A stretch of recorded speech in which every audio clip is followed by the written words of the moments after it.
क्या हनुमान बेनीवाल गिराएंगे भजनलाल शर्मा की सरकार? क्या किरोड़ी लाल मीणा और वसुंधरा राजे की नाराजगी भजनलाल शर्मा को भारी पड़ने वाली है? क्या सचिन पायलट, गोविंद सिंह डोटासरा और अशोक गहलोत जैसे दिग्गज राजनेता अब हनुमान बेनीवाल के बुलावे पर राजस्थान सरकार के खिलाफ मोर्चा खोलने वाले हैं?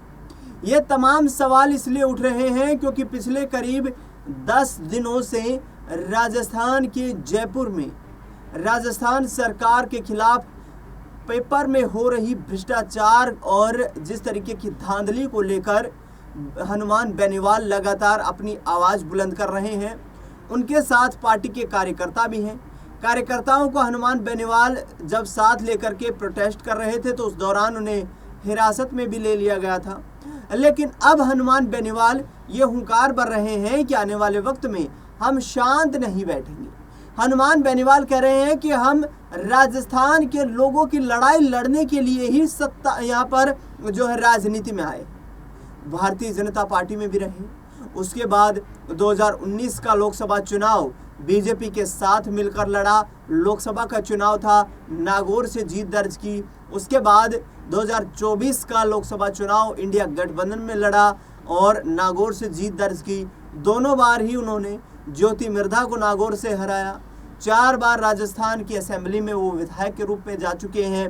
तो ऐसे में हनुमान बेनीवाल अपने आप को राजस्थान में एक बड़े जाट नेता के तौर पर स्थापित करने में जुटे हुए।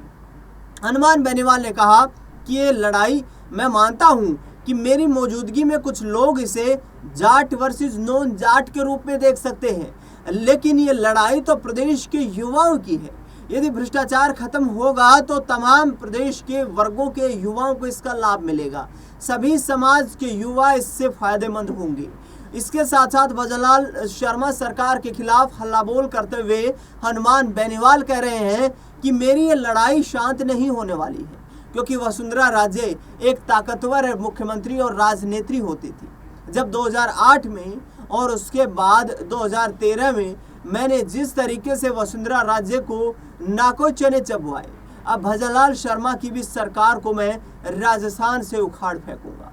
इसके साथ साथ आपको बता दें कि सचिन पायलट को उन्होंने एयर कंडीशन नेता बताया, तो दूसरी तरफ अशोक गहलोत को राजनीति का चाणक्य।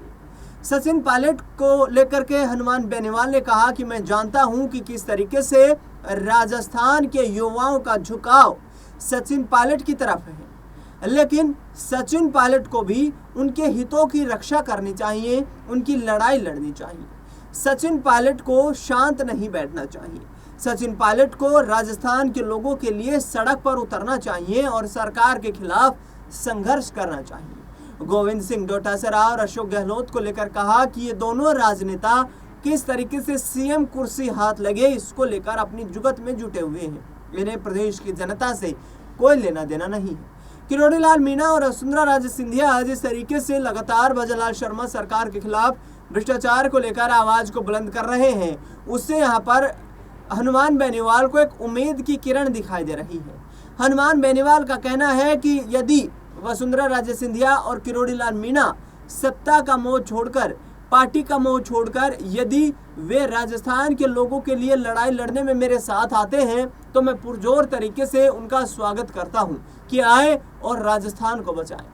भजनलाल शर्मा की सरकार पर निशाना साधते हुए नागौर के सांसद हनुमान बेनीवाल ने कहा कि राजस्थान में आज खनन और भू माफिया चरम सीमा पर है। हर जगह पर माफियाओं का डेरा लगा हुआ है। इसके साथ साथ उन्होंने ये भी कहा कि आज राजस्थान में दिन दहाड़े लोगों की हत्या कर दी जाती है। कानून व्यवस्था पूरी तरीके से चरमराई हुई है। राजस्थान में नशा बेहद गंभीर रूप लेता जा रहा है। हर गली, हर युवा तक नशे की पहुंच हो रही है और भजनलाल शर्मा सरकार सोई हुई है। राजस्थान के युवाओं के लिए न सिर्फ हम रोजगार की लड़ाई लड़ेंगे, बल्कि नशा के खिलाफ, राजस्थान के किसानों के लिए, राजस्थान की पेयजल की समस्या के लिए और राजस्थान में फैलते भ्रष्टाचार और कानून व्यवस्था की बिगड़ती हालत के लिए भी हम भजनलाल शर्मा सरकार को झुकाने का काम करेंगे। हनुमान बेनीवाल कह रहे हैं कि मैं संकल्प लेता हूं कि भजनलाल शर्मा सरकार को मैं राजस्थान से उखाड़ कर फेंक दूंगा। फिलहाल देखना दिलचस्प होगा कि उनका ये प्रदर्शन, उनका ये धरना, उनकी ये मांग कितनी कारगर साबित हो पाती है और क्या इसका पुरजोर विपक्ष की तरफ से राजनीतिक सहयोग मिल पाएगा। फिलहाल इस खास खबर में इतना ही। देश दुनिया से जुड़ी तमाम बड़ी खबरों के लिए देखते रहिए नेक्स्ट 9 पॉलिटिकल बाइट।